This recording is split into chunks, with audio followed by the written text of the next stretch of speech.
In the stillness of the present day, it is difficult to imagine a world so vastly different from our own. Yet if we close our eyes and allow our minds to drift backward through the corridors of time, far beyond the rise of cities and the march of empires, we find ourselves in an age of silence and snow. This was the Ice Age, a time when glaciers spread across the earth like vast blankets, when the air was sharp with cold, and when survival was not a matter of comfort, but of necessity. It was in this landscape that human beings, fragile in body yet formidable in spirit, walked the earth. They had no written language, no cities of stone, no machines to ease their burdens. Instead, they possessed something deeper, something both ordinary and extraordinary, the ability to adapt, to learn, and to endure. And perhaps no challenge better revealed these qualities than the pursuit of one of the most iconic creatures of the Ice Age, the mammoth. The mammoth was no ordinary prey, towering in size, armored in fur, and strong enough to tear apart the earth beneath its feet. It embodied both nourishment and danger. For the hunter, it was at once a promise of life and a risk of death. Yet for countless generations, our ancestors stood against this challenge, devising ways to track, corner, and ultimately overcome an animal that seemed at first glance impossible to defeat. In telling their story, we step gently into a forgotten world, not one of kings and crowns, but of families huddled around fires, of hands working patiently with stone and bone, of footsteps pressed into snowdrifts under pale skies. The history of Ice Age mammoth hunters is not only the tale of survival, but also of ingenuity, cooperation, and the quiet persistence of human beings who learned to carve a life from frozen ground. This documentary, which you have chosen perhaps in search of both knowledge and rest, is meant to unfold slowly, like snowflakes drifting to the earth. Each section will guide us through the environment, the creatures, and the people who inhabited this distant age. The rhythm will be calm, never hurried, inviting you to sink deeper into the story, as though sitting by a hearth, listening to voices carry a memory across time. Why does this history matter? In many ways it is easy to dismiss it as remote, as belonging to a world so unlike our own, that it cannot possibly have relevance. Yet the truth is that every life lived in those icy centuries contributed to the thread of humanity that we still carry. Without the skills developed then, the ability to hunt together, to share resources, to imagine tools before they existed, the later chapters of human history could not have been written. In this sense, the hunters of mammoths were more than survivors. They were the guardians of possibility, ensuring that their children and eventually their children's children would inherit not only life, but also the means to shape it. As we begin this journey, it is important to remember the contrast that defined it. On the one hand, we will see hardship, long nights, bitter winds, hunger pressing on the stomach, danger lurking in shadows of ice. On the other hand, we will witness survival, firelight against the dark, cooperation in the hunt, ingenuity in the shaping of tools, and the quiet satisfaction of enduring another day.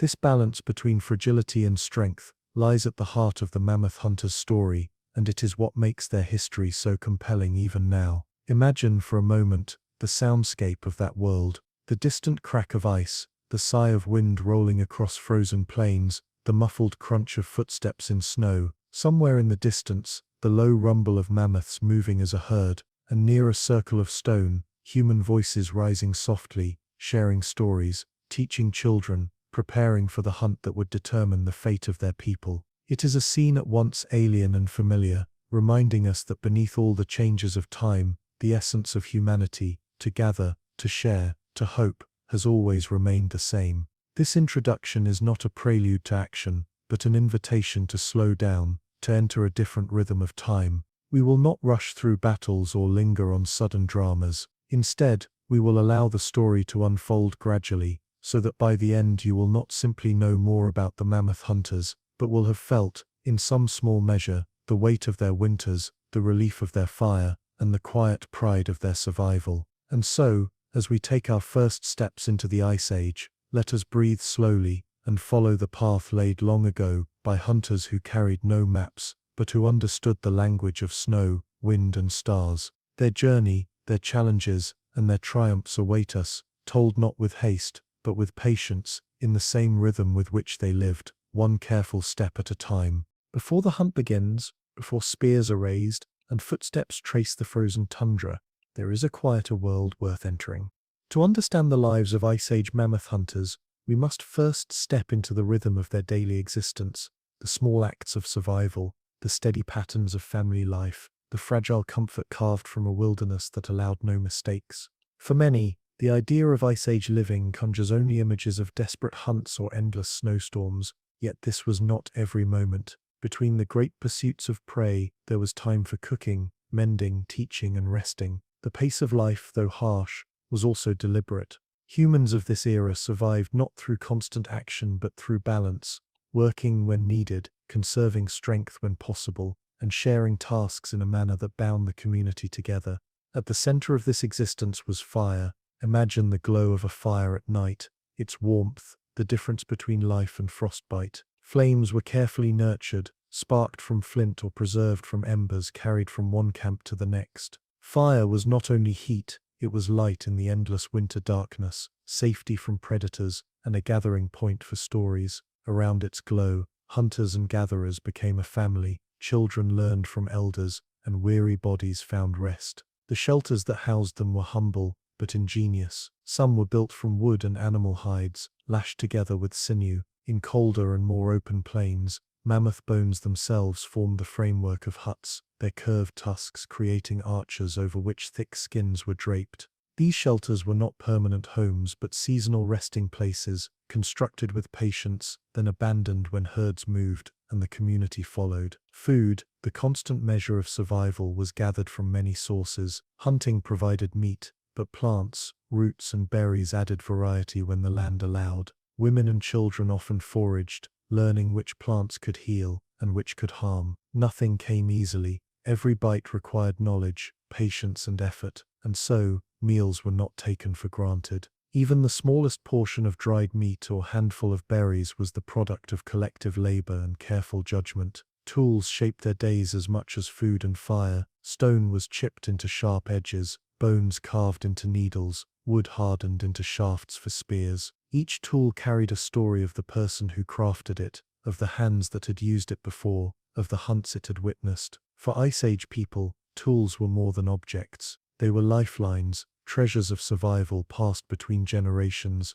often buried with their owners when life's long winter finally ended. Daily life was not only about survival but also about teaching and learning. Elders taught the young to shape flint, to set traps, to read tracks in snow. Mothers and fathers demonstrated how to cut hides, how to stitch them into clothing, how to prepare marrow from bones. Children absorbed these lessons not through lectures, but through repetition, watching closely until the motions became part of their memory. In this way, knowledge was preserved, carried not in books, but in muscle, in practice, in the quiet rhythm of daily repetition. There were also moments of quiet rest, when the hunt was over, when fires burned low, when food had been prepared, the community sat together. Perhaps they hummed soft songs, perhaps they told stories of ancestors or animals, perhaps they watched the stars glitter above the icy plain. In those moments, life was not only struggle, it was also wonder. Even in the hardest times, humans looked upward and imagined,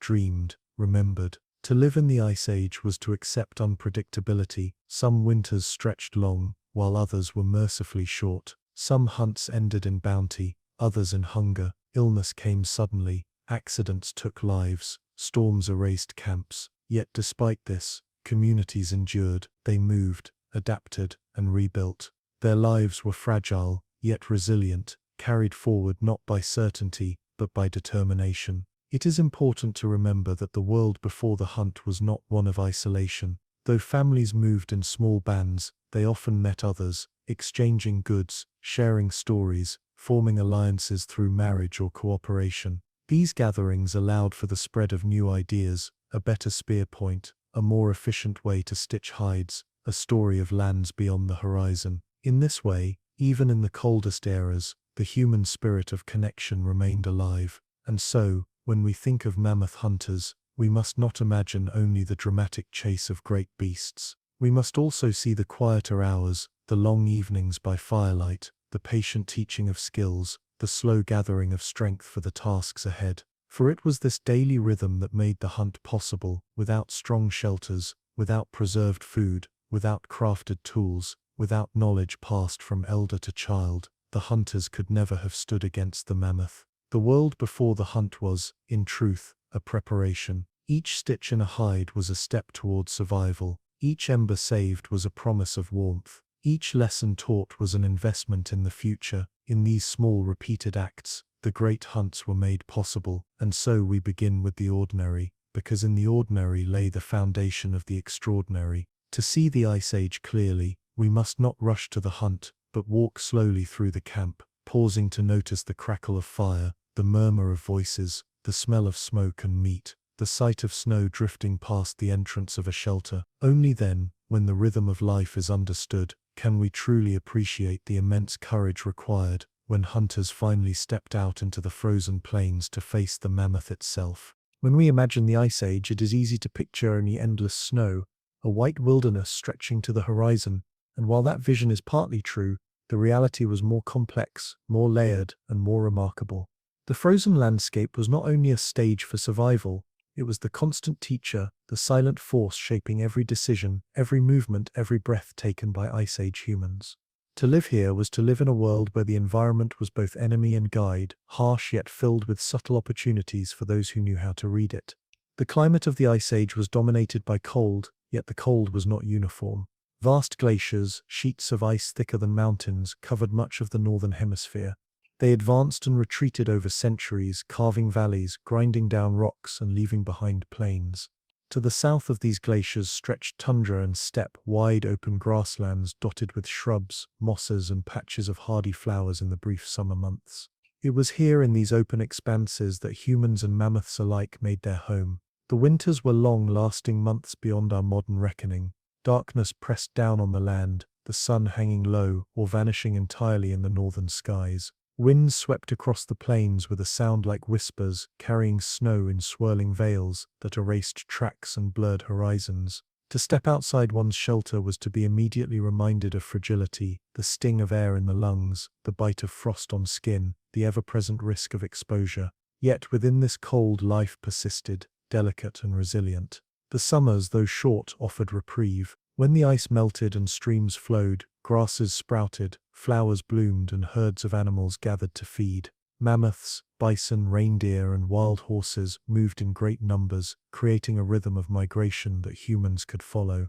The land seemed to breathe in those months, offering food and resources before exhaling again into winter's silence. For the hunters, this cycle was both a promise and a warning. What was gathered in summer had to last through winter. To fail in preparation was to risk hunger when the snow returned. Water, though frozen for much of the year, was another force shaping existence. Glacial rivers carved paths through valleys, their currents strong and dangerous. Lakes formed where ice retreated, providing fish and fresh water. Yet these same waters, when frozen, became both barriers and bridges. Hunters could cross frozen rivers in winter, but when thaw came, the same rivers turned into obstacles, cutting off paths and scattering herds. Thus every journey required not only strength, but timing and awareness. The land was not empty, it carried dangers beyond the cold. Predators roamed the steppe, cave lions with golden coats, packs of wolves with sharp eyes, and the great cave bear, immense and solitary. For humans, these creatures were both rivals and threats. A carcass found might already belong to wolves. A cave discovered might shelter a bear. Survival meant not only hunting, but also avoiding becoming the hunted.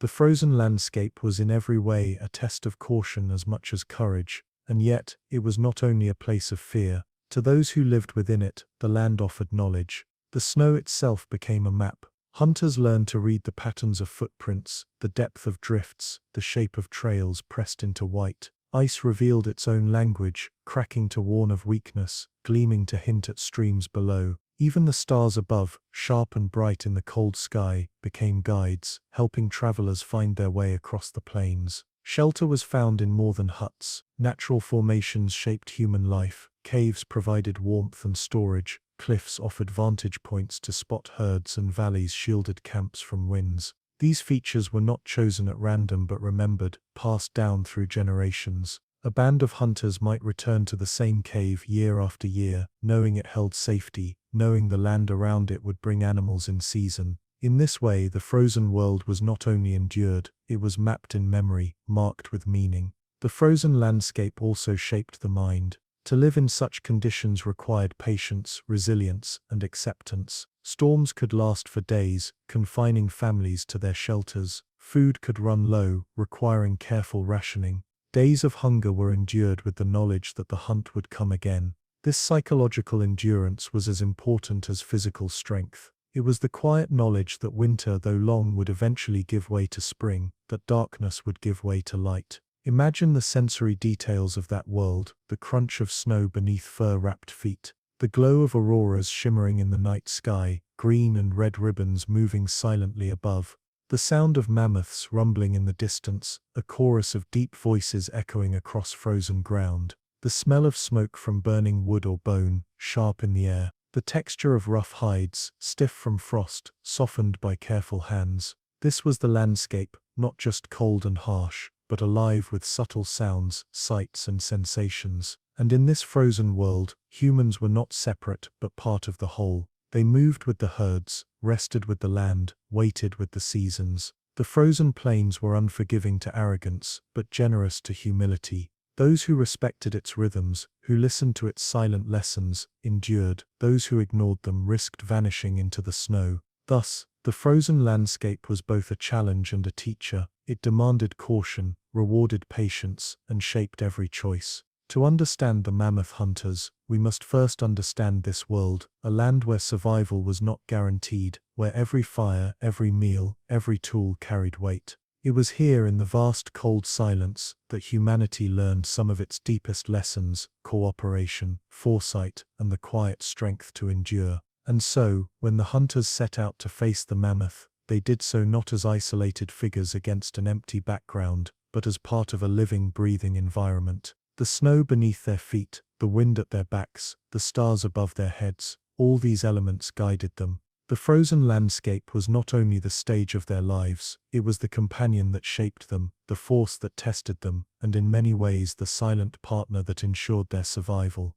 If the frozen landscape was the stage of Ice Age life, then the mammoth was its most commanding presence. To the hunters who lived in its shadow, the mammoth was not just an animal, it was a force of nature, an emblem of survival, and in many ways, a bridge between life and death. Meeting the mammoth, whether in the distance across a plain or face-to-face in the hunt, was an encounter that shaped the destiny of entire communities. The mammoth was vast beyond easy comprehension. Standing more than 3 meters tall at the shoulder, weighing up to 6 tons, it carried itself with the quiet power of an animal that needed fear nothing. Its curved tusks, sometimes longer than a grown man was tall, swept forward like great ivory crescents, both weapons and tools. These tusks could dig through snow to uncover grass, tear bark from trees, or defend against predators bold enough to test them. To approach such a creature was to feel, instinctively, both awe and caution. Its body was cloaked in thick fur, a double layer of coarse outer hair and fine underwool, adapted perfectly for the chill. Beneath this insulation, fat provided additional protection, keeping the mammoth warm even in the harshest blizzards. In many ways, the mammoth was the embodiment of Ice Age resilience, sculpted by nature to thrive in the very cold that challenged humans daily. To watch one move across the tundra was to see a creature fully at home in a world where humans still struggled to belong. Yet for all their size, mammoths were not solitary. They moved in herds, often led by a matriarch, much like modern elephants. These herds were families, mothers, calves, and sometimes older males, though many males roamed more independently. The social bonds among mammoths were strong. Calves were protected fiercely, adults worked together to find food, and when danger threatened, the herd formed defensive circles. For the hunters, this meant that facing one mammoth was never truly facing one alone. To succeed, they had to contend with an entire family bound by instinct and loyalty. The presence of mammoths shaped the landscape itself. As they traveled, they trampled paths, pulled down trees, and cleared grasslands. Their constant grazing maintained the open steppe, creating ecosystems that supported countless other animals. In this way, the mammoth was not only prey, but a keystone, its movements affecting the availability of food and shelter for many species, including humans. To follow the mammoth was to follow the rhythm of the land itself. But why did humans seek such a formidable creature? The answer lies in necessity. A single mammoth, if successfully brought down, provided enough meat to feed a band of people for weeks. Its fat was rich in energy, essential for surviving long winters. Its hide could be cut into clothing or stitched into shelter walls. Bones and tusks became tools, weapons, ornaments, even the frames of dwellings. Nothing was wasted. In the body of a mammoth lay not just sustenance, but survival itself. Still, necessity did not erase danger. For every successful hunt, there must have been many attempts that ended in failure or tragedy. The mammoth could kill with a single swing of its tusks, or crush a hunter beneath its weight. A charge from such an animal was unstoppable, and even wolves or cave lions thought twice before attacking a full-grown mammoth. For humans armed only with stone-tipped spears, courage alone was not enough. Planning, patience and cooperation were required, and even then, risk lingered in every step. There is also evidence that humans did not see the mammoth purely as prey. Cave paintings, carvings, and figurines suggest reverence. Some scholars believe that mammoths held a symbolic role, creatures of strength, guardians of the frozen earth, perhaps even beings woven into myths or rituals. To carve a mammoth into bone was not merely to depict food, it was to acknowledge a relationship deeper than hunger, a connection between the fragile human and the mighty animal that shaped their world. Imagine for a moment, standing at the edge of a tundra plain. The wind is sharp, carrying with it the smell of snow and earth. In the distance a dark shape moves, then another, and another. Soon the shapes resolve into a herd of mammoths, their shaggy coats swaying, their tusks gleaming pale against the grey light. Calves trot close to their mothers, sheltered by the size of the herd. The ground trembles slightly beneath their steps, each footfall a reminder of their power. For a moment watching them, you might forget hunger, forget danger, and feel only wonder. This all was part of what made hunting mammoths so extraordinary. Humans did not approach them lightly. To stalk a mammoth was to acknowledge the risk of facing something larger, stronger, and more enduring than oneself. Yet to succeed was to ensure the survival of the group, to provide warmth, food, and security. In this way, the mammoth embodied the eternal contrast of Ice Age life, danger and reward, fear and hope, destruction and survival. Over generations, humans learned to understand the mammoth. They studied its movements, its migrations, its habits. They learned when calves were most vulnerable, when herds might be scattered, when individuals could be isolated. This knowledge was not written but spoken, remembered in stories, passed from elder to child. In this sense, every encounter with the mammoth was not just a hunt, but a lesson, each success and failure, adding to the quiet library of survival, carried in human memory. The mammoth, then, was more than prey. It was a teacher, a challenge, a symbol, and a companion in the strange balance of Ice Age existence. Meeting the mammoth was never just about food, it was about stepping into the heart of the frozen world, confronting its trials, and emerging, if fortunate, with both sustenance and stories. And so, as we continue our journey, we carry with us the image of this mighty creature, shaggy, tusked, moving slowly across the tundra with the dignity of ages. For the hunters, it was the center of their struggle, and the source of their survival. For us, looking back across millennia, it remains a reminder of the extraordinary world our ancestors once walked, and of the bond they shared with the giants of ice and snow. The frozen world of the Ice Age was unforgiving, but humans were not defenseless. What made our ancestors remarkable was not their strength, nor their speed, nor their size. It was their ability to create, to shape the materials around them, into tools that transformed survival from chance into skill. In the hands of the mammoth hunters, simple stones, bones, and hides became instruments of life, turning weakness into resilience and fragility into endurance. Oldham. To begin with, stone was their constant companion. From riverbeds and rocky outcrops, hunters gathered flint and chert, stones that could be chipped into sharp edges. The process, known today as flint knapping, required patience and precision. A skilled knapper could strike stone with another stone, breaking away flakes and shaping the core into a blade. These flakes, razor-sharp, were fixed onto wooden shafts with sinew and resin, forming the tips of spears and arrows. Each spark, each strike, was a step towards survival. The spear was perhaps the most vital of all tools. Long shafts of wood hardened in fire or tipped with stone points gave hunters the reach they needed to challenge large animals. Some spears were designed for thrusting at close range, while others could be thrown from a distance. The spear was not simply a weapon, it was a test of cooperation. A single hunter armed with a single spear could do little against a mammoth, but a group, coordinating their strikes, could turn sharp points into a wall of danger that even the great beasts had to fear. Over time, the spear evolved. Evidence suggests that hunters used spear throwers known as atlauls, simple devices that extended the arm and gave extra force and distance to a thrown spear. With this invention, a hunter could strike from farther away, keeping safer distance between themselves and the enormous animals they pursued. In this way, innovation added layers of protection, tilting the balance of survival slightly more toward the human side. Stone blades were not limited to hunting. Once an animal was brought down, blades became the tools of butchery. Sharp flakes cut through hide, separated joints and scraped fat. Even the smallest fragments of flint could be used to prepare food or carve wood. In the Ice Age world, nothing was wasted, not the animal, and not the stone. Every piece mattered, and every tool carried value. Bone and ivory, too, became part of the hunter's toolkit.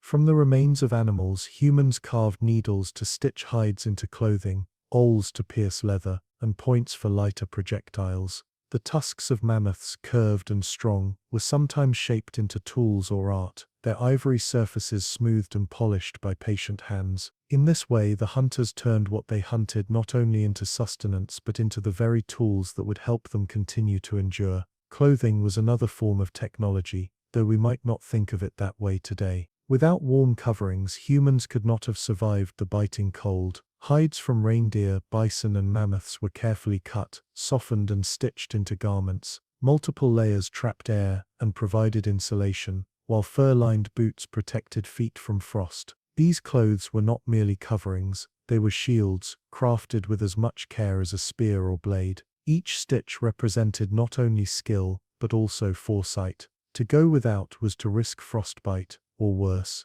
Fire, too, was a tool, one of the oldest and most vital. It offered warmth, cooked food, hardened spear points, and warded off predators. But fire was not guaranteed. Hunters learned to carry embers wrapped in bark or moss, ensuring that flames could be rekindled even on journeys. To make fire from nothing required skill, striking sparks from flint against iron-rich stones or creating friction between wooden pieces. The ability to command fire was perhaps the greatest tool of all, for without it, no shelter or weapon could fully protect against the Ice Age cold. Containers and storage methods also shaped survival. Skins were stretched to hold water, woven baskets carried gathered plants, and stomachs of animals were used as vessels for cooking or transport. Meat was dried or frozen, fat rendered into tallow for lamps. These practices turned the brief bounty of a successful hunt into lasting security. For hunters, survival was not about one meal,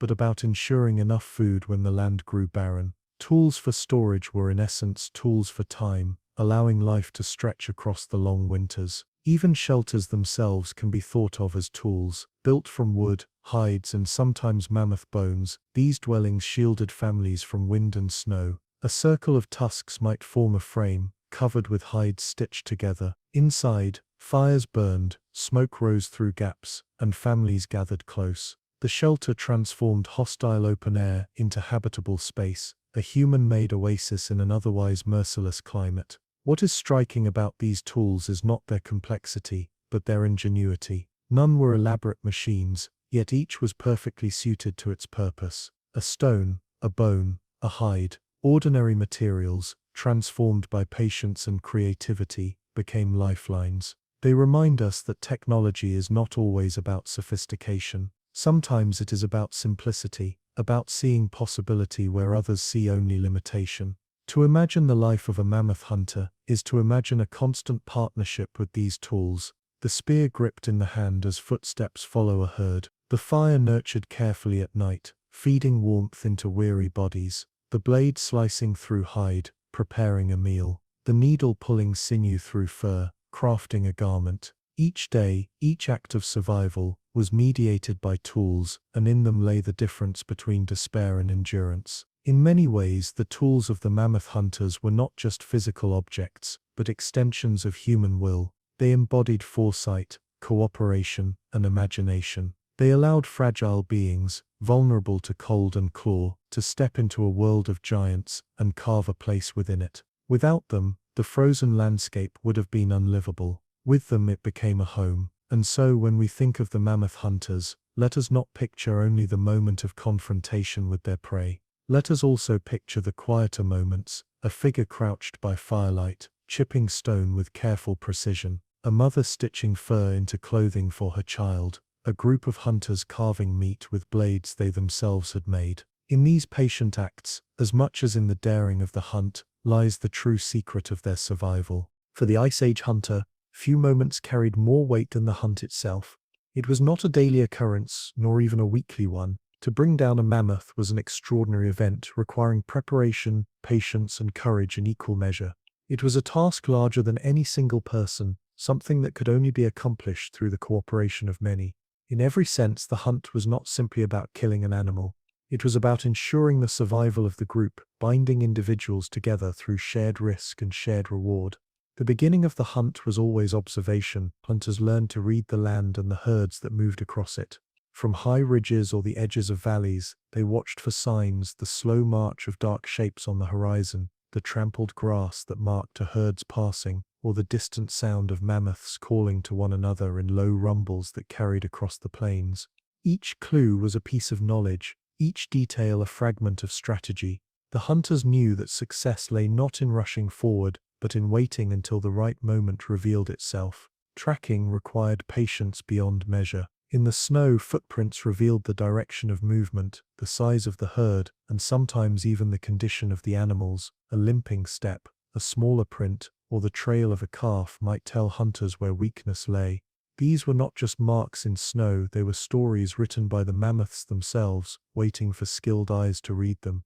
The hunters followed silently, conserving energy, knowing that the true test was yet to come. Once a herd was located, the hunters had to decide how to act.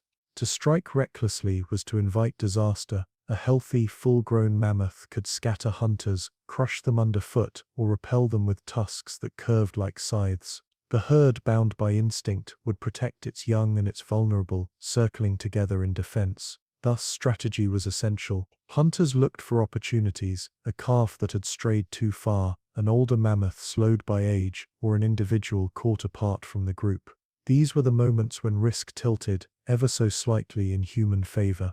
Communication was vital. Without spoken language as we know it today, hunters relied on gestures, glances, and signals. A raised hand, a pointed spear, a silent nod. These small actions carried immense meaning. Every member of the group had to know their role, to trust in the others, to move as one body. In this way, the hunt became a test of unity as much as of courage. The approach was slow, deliberate, almost ritualistic. Hunters fanned out, encircling the chosen animal. Some shouted or waved to distract and drive the herd, while others waited in ambush. Spears were raised, muscles tightened, hearts pounded, though outwardly, movements remained calm. To startle too soon was to waste the chance. To wait too long was to let the opportunity slip away. The balance between action and patience was razor thin, and then the moment came. Spears flew through the air, stone tips cutting against the cold wind. Some found their mark, striking hide, drawing blood. Others clattered to the ground, reminders of the difficulty of the task. The mammoth bellowed, a sound so deep it seemed to shake the very earth, and the hunt shifted from silence to chaos. The wounded animal charged, tusks swinging, feet pounding. Hunters scattered, regrouped, pressed forward again, each thrust of a spear, a mixture of fear and determination. The hunt was rarely quick. A mammoth, even wounded, could endure, its massive body carrying it far. Hunters pursued, circling, striking when they could, retreating when the charge grew too fierce. The chase might last hours, sometimes even longer, testing the stamina of both human and beast. In these moments, endurance became as vital as bravery. Each hunter had to conserve strength, pace themselves, and continue despite exhaustion. The mammoth, too, grew weaker, its steps slowing, its defenses faltering, until finally, at last, it collapsed. For the hunters, this was not a moment of triumph in the way we might imagine today. It was not victory over an enemy, but the conclusion of a desperate necessity. As the mammoth fell, silence returned, broken only by the heavy breathing of those who had survived. There may have been cries of relief, perhaps rituals of thanks, but above all there was the awareness of what had been achieved, life, for another season, secured through risk and endurance. Danger did not end with the fall of the mammoth. Other predators often circled nearby, drawn by the smell of blood. Wolves, lions, and scavengers watched from the shadows, waiting for their chance. Hunters remained alert, guarding the carcass, standing between it and the wilderness that threatened to take it away. Even in success, vigilance was required. What strikes us, looking back, is how collective the hunt was. No individual could claim the mammoth alone. It was the strength of the group, the watchful eyes, the steady hands, the coordinated movements, that brought it down. And so, when the mammoth lay on the ground, it belonged to all. The meat, the hide, the tusks, the bones, every part would be shared, every family sustained. The hunt was not simply survival, it was also a reaffirmation of community. The mammoth hunt reveals much about the human spirit. It was not only about bravery in the face of danger, but about patience, planning, and cooperation. It was about respecting the power of the animal, recognizing its danger, yet finding a way to endure alongside it. In many ways, the mammoth hunt was a mirror of Ice Age life itself, harsh, uncertain, demanding, but filled with moments of resilience and quiet determination. Imagine for a moment, standing at the edge of such a hunt, the cold air sharp against your face, the ground trembling beneath the charge, the cries of hunters mixing with the roar of the mammoth. Then the sudden stillness as the great beast falls, the realization that life has been secured for days, perhaps weeks to come. The relief washes over the group, like warmth from a fire. In that moment, exhaustion gives way to gratitude, fear to endurance, hunger to hope. Thus the mammoth hunt was never just a task, it was a story, told and retold around fires, remembered by children, carried forward as wisdom. It was a lesson in courage, in cooperation, in the delicate balance between danger and survival. And above all, it was a reminder that even in the harshest of worlds, humans could endure, not through strength alone, but through unity and imagination. When the mammoth finally fell, the hunt was not over. In many ways, the true work was only beginning. The carcass of such an immense creature was both a blessing and a burden. It promised life, warmth, and nourishment, yet it demanded organization, strength, and knowledge to transform it into survival. For the hunters, this moment was not one of celebration alone, but of responsibility. What they did after the hunt determined whether the risk they had taken would truly sustain their people. The first step was always caution. The great beast lay still, but hunters approached carefully, spears in hand, ensuring that it no longer breathed. A mammoth, even wounded and fallen, could thrash with deadly force. Only when they were certain did the group gather around, preparing for the long and delicate task ahead. Some would watch the perimeter, guarding against predators drawn by the smell of blood. Others set to work with blades of stone and bone, tools sharpened for this exact purpose. The hide was the first barrier. Thick, tough, and layered with fur, it resisted cutting. Hunters worked together, pressing stone blades into the skin, slicing through with patient effort. Once breached, the hide was peeled back in heavy sheets, revealing the immense body beneath. This hide alone was precious, thick enough to become clothing, shelters, or coverings against the cold. Carefully it was set aside, each piece carried away to be softened, stretched, and prepared for use. Next came the meat, the true prize of the hunt. With coordinated effort, hunters cut deep into the flesh, separating great slabs of muscle from bone. The sheer scale of it was overwhelming, enough meat to feed families for weeks, perhaps even months if preserved properly. Fires were built nearby to cook some portions immediately, while other cuts were prepared for drying or freezing. In the frozen air, meat could be stored in pits carved into the ground, preserved by the cold itself. Every piece was precious, every portion a promise of life through the long winter. Fat was valued as much as meat, sometimes even more. Rich in calories, it provided the energy needed to endure bitter cold. Hunters scraped it carefully from beneath the hide, storing it in skins or rendering it into tallow. This fat fueled lamps, softened hides, and enriched meals.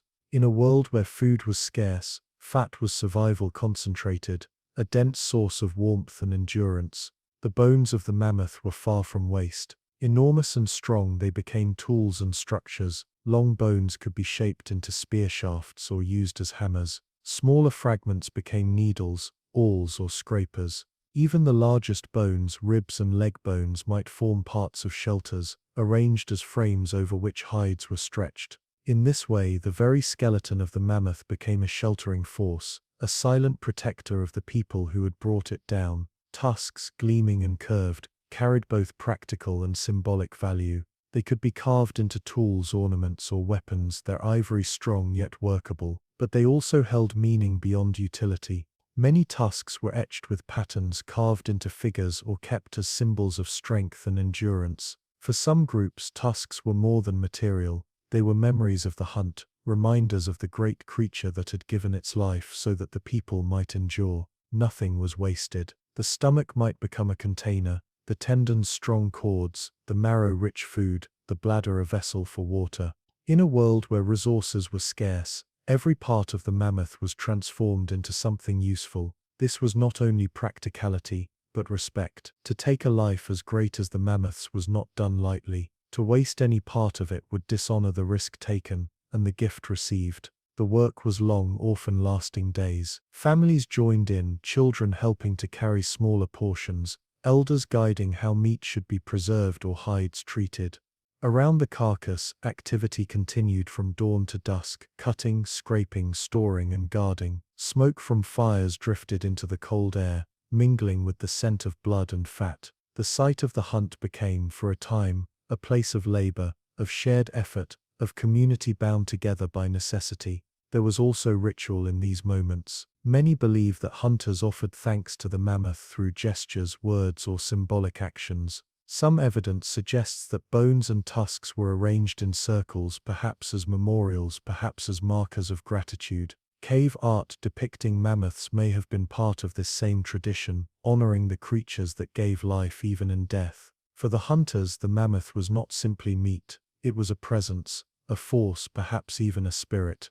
And so the act of butchering was also an act of reverence. Once the immediate work was done, the bounty was brought back to camp. Loads of meat were carried on sleds or by hand, hides dragged across snow, bones hauled by groups. Back at the shelters, families shared in the feast, eating fresh meat cooked over fires, drinking broth rich with marrow. For a time, hunger was eased. Warmth returned to faces, and laughter mingled with the crackle of flames. The relief was immense, for each bite was more than food. It was survival secured, danger endured, hope restored. The memory of the hunt lived on beyond the meal. Children listened as stories were told, recounting the courage of the hunters, the power of the mammoth, the lessons learned. These stories became teaching tools, binding generations together. In them, the hunt was transformed into more than necessity. It became history, identity, and tradition. The aftermath of the hunt reveals much about Ice Age humanity.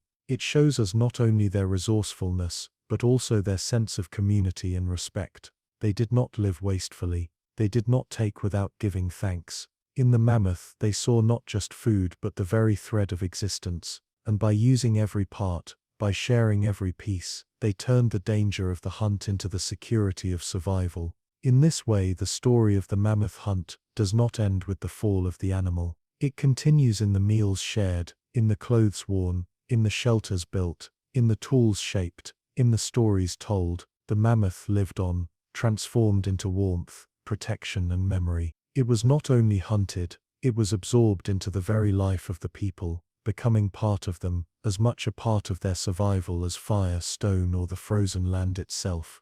When we imagine the lives of Ice Age hunters, it is easy to focus only on their physical struggle, the cold, the hunger, the danger of the hunt. Yet survival was not only about tools, meat, and shelter, it was also about meaning.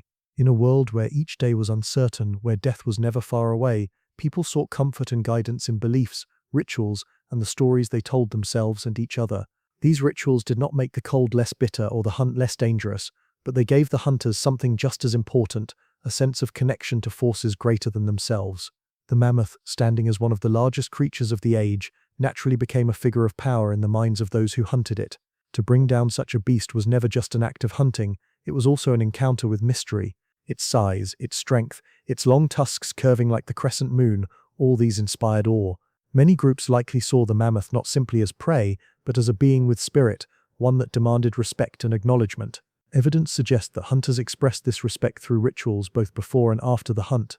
Before setting out, groups may have gathered around fires, chanting or making symbolic gestures, asking for protection or guidance. Simple offerings, food placed into flames, carvings left at sacred spots may have been made as signs of reverence. These rituals calmed fear, strengthened unity, and gave hunters the sense that they did not face danger alone, but carried the support of unseen forces. After the hunt, the rituals continued.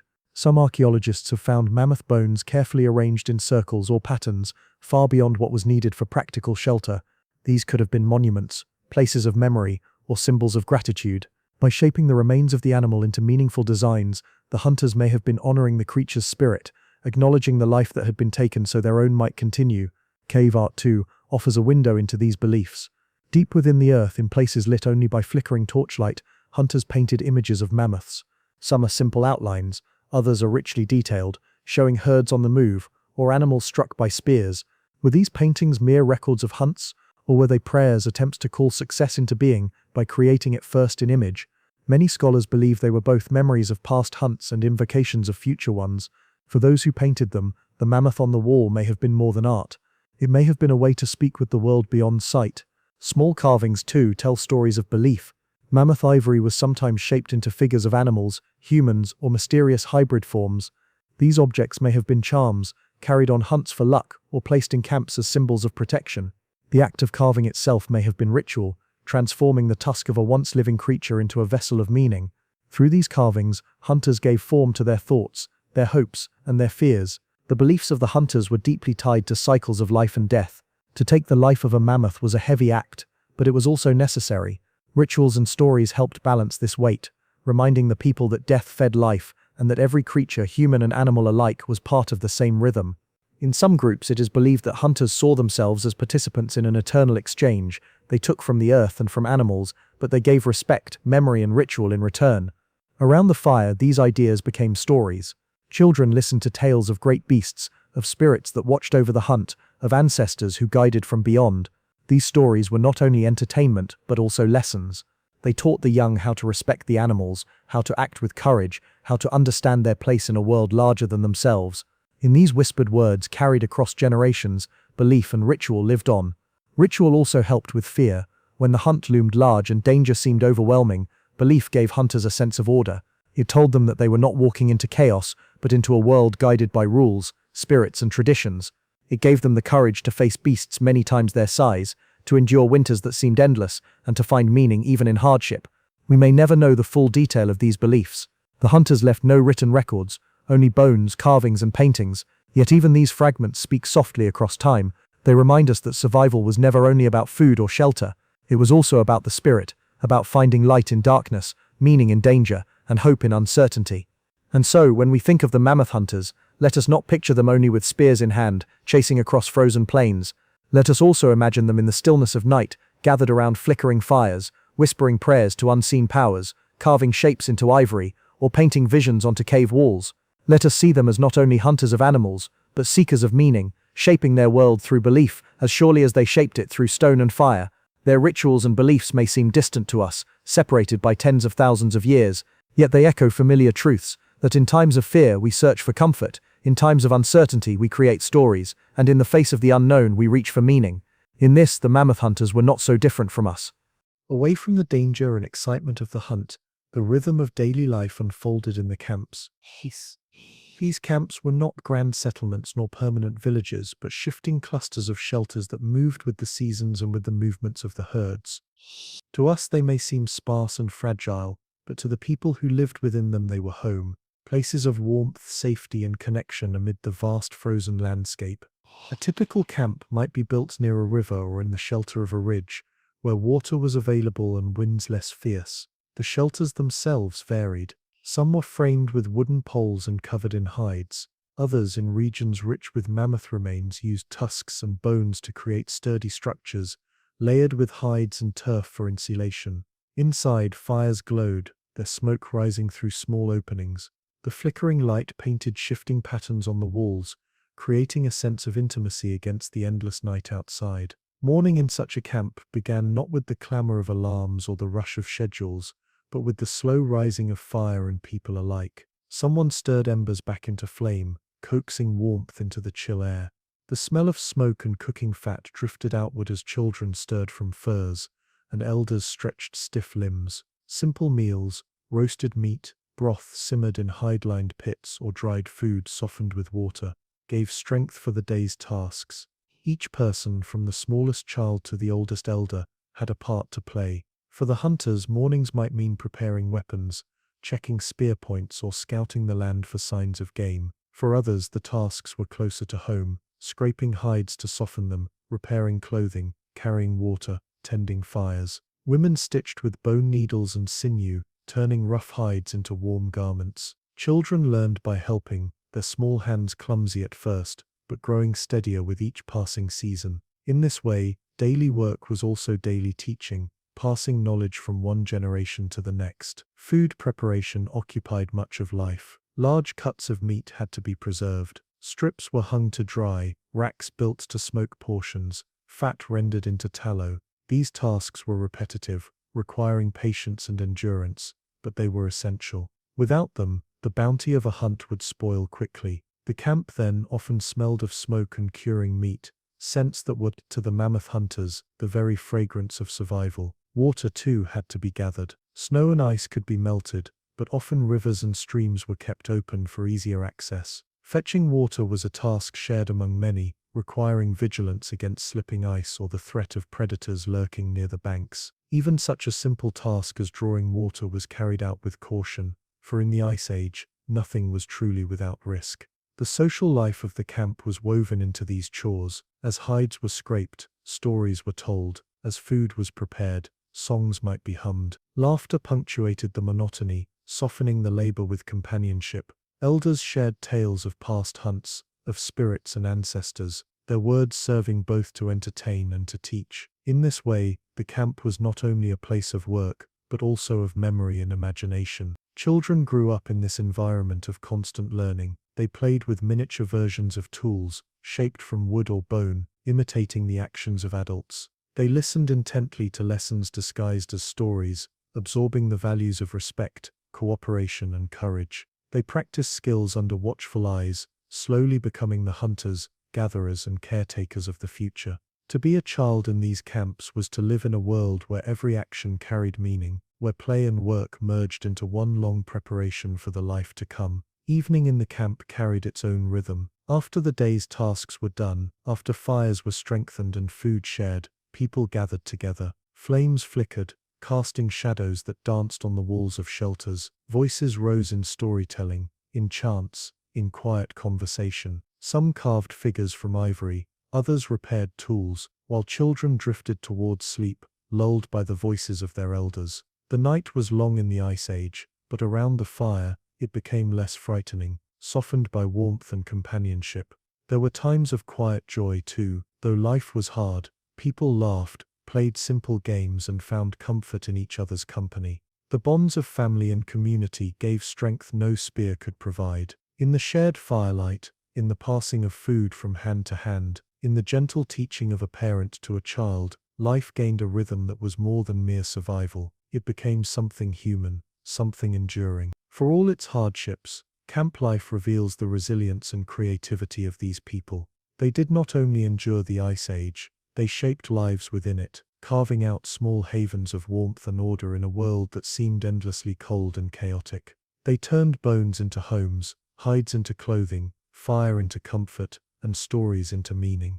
When we picture their camps, we should not see only hardship. We should also see the glow of firelight against hide walls, the quiet murmur of voices in the night, the laughter of children learning their first lessons, the steady hands of elders passing on knowledge. In these simple, patient acts, the hunters found not only survival, but community, belonging, and continuity.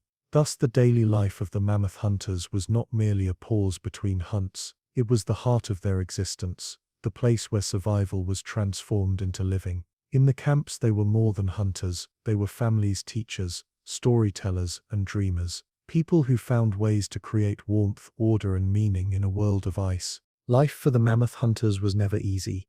The frozen world of the Ice Age presented dangers on every side, from the biting winds of winter to the prowling predators of the plains. Yet, what made these people remarkable was not simply that they faced hardship, but that they found ways to adapt. Every challenge became a lesson, every danger a test that shaped them into resilient survivors.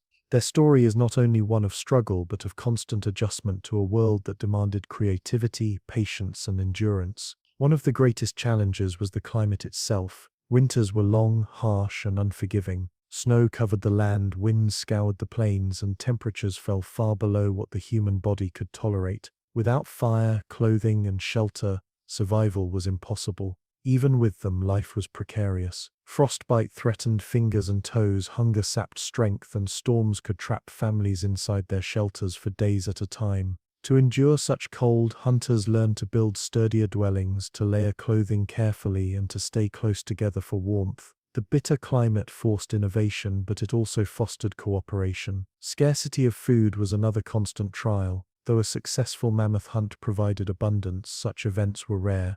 Between hunts, groups relied on smaller game, fish, and gathered plants. Yet animals migrated, plants lay hidden beneath snow, and rivers froze solid. Hunger was an ever-present shadow, driving people to ration food, preserve meat with care, and store fat for the leanest times. When shortages came, families endured together, relying on their skills and on one another to survive until conditions improved. Predators added yet another layer of danger. Wolves, cave lions, and even hyenas roamed the Ice Age world, competing with humans for food. A mammoth carcass might draw these creatures in, forcing hunters to defend their prize with fire and spears. Even smaller predators could threaten children or lone gatherers. The hunters learned to move in groups, to remain vigilant, and to use firelight as protection. In this way, danger sharpened their awareness, teaching them always to be cautious, always to respect the wild. Injury and illness were silent but deadly challenges. A broken bone, an infected wound, or a sickness spreading through camp could quickly weaken the group.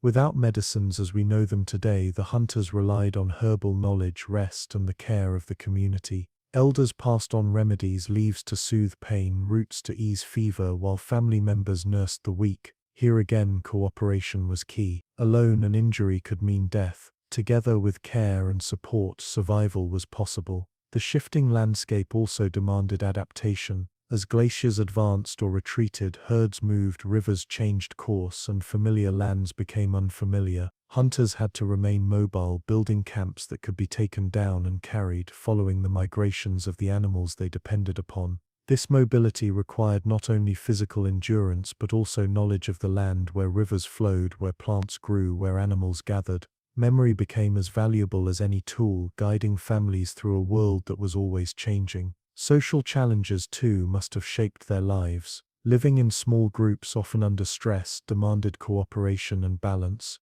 Disagreements could weaken unity, yet survival depended on working together. Rituals, storytelling, and shared meals likely helped strengthen bonds, giving meaning to hardship and smoothing tensions. Through these practices, hunters adapted not only to the outer world of ice and predators but also to the inner world of human relationships. Adaptation was also visible in their tools and technology. When one method proved insufficient, new approaches were tried. Spears were refined, spear throwers invented, hides stitched into stronger garments, shelters improved with layers of insulation.